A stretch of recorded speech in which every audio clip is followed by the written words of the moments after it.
కట్టిన తాలిబొట్లు తెగిపోయాయి. జీవితం ముళ్ళబాటై చీకటైపోయింది. అలాంటి టైంలో ఓ తోడు దొరికిందని ఆశపడింది ఆ పడతి. కానీ నమ్మి ఒడిలో వాలిన పాపానికి ప్రియుడే యముడిగా మారతాడని ఆ మహిళ ఏమాత్రం ఊహించలేకపోయింది. హనుమకొండ జిల్లాలో కలకలం రేపిన కారు డిక్కీలో యువతి మృతదేహం కేసులో విచారణ అధికారులనే షాక్కి గురిచేసే భయంకరమైనటువంటి నిజాలు వెలుగులోకి వస్తున్నాయి.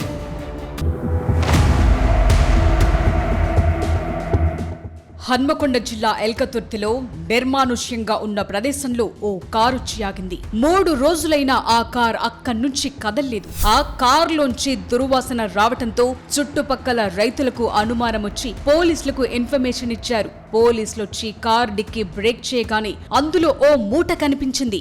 ఆ మూటలోంచి దుర్వాసన తీవ్రంగా వచ్చింది. దాన్ని తెరిచి చూసేసరికి ఓ మహిళ మృతదేహం కనిపించింది.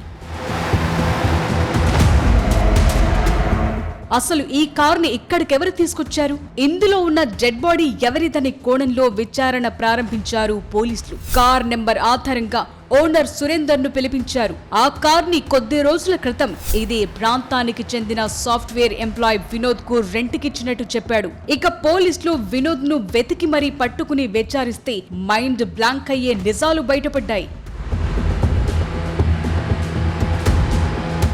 గతంలో 3 పెళ్లిళ్లు విఫలమై ఒంటరిగా ఉన్న మానసకు వినోద్ రెడ్డి పరిచయమయ్యాడు. అతని ప్రేమే తనకు ఆఖరి శరణ్యమని నమ్మి కొద్ది రోజులుగా అతనితో సహజీవనం చేస్తోంది. అయితే ఎంతకాలమిలా? నలుగురిలో గౌరవంగా బతకాలంటే నన్ను పెళ్లి చేసుకోమంటూ వినోద్ పై ఒత్తిడి తెచ్చింది. కానీ ఆ పాపాత్ముడి మనసులో మానసపై ఉన్నది ప్రేమ కాదు, కామం మాత్రమే. ఈ నెల 19న కరీంనగర్లో ఓ గదిని అద్దెకు తీసుకుని అక్కడికి మానసను రప్పించాడు. పెళ్లి ప్రస్తావన తేగానే వాడిలోని రాక్షసుడు బయటకొచ్చాడు. మానస గొంతు నులిమి ప్రాణం తీశాడు. మానస మృతదేహాన్ని బెడ్షీట్లో చుట్టి అర్ధరాత్రి కార్ డిక్కీలో ఉంచాడు. శవాన్ని ఎక్కడో దూరంగా విసిరేసేందుకు ఈ నెల 20న ఉదయమే తన స్వగ్రామమైన ఎల్కతుర్తికి చేరుకున్నాడు. శవాన్ని మాయం చేసే ఆఖరి ప్రయత్నంలో ఉండగా కార్ డిక్కీ నుంచి వచ్చిన ఆ దుర్వాసనే నిందితుణ్ణి పట్టించింది. పెళ్లి చేసుకోమన్నందుకే చంపేశానంటూ వినోద్ రెడ్డి కనీసం పశ్చాత్తాపం లేకుండా విచారణలో నిజమొప్పుకున్నాడు. వివాహేతర బంధాలు, సహజీవన సంబంధాలు చివరికి ఎవరినో ఒకరిని బలి తీసుకుంటాయని మానస కథ కూడా నిరూపించింది.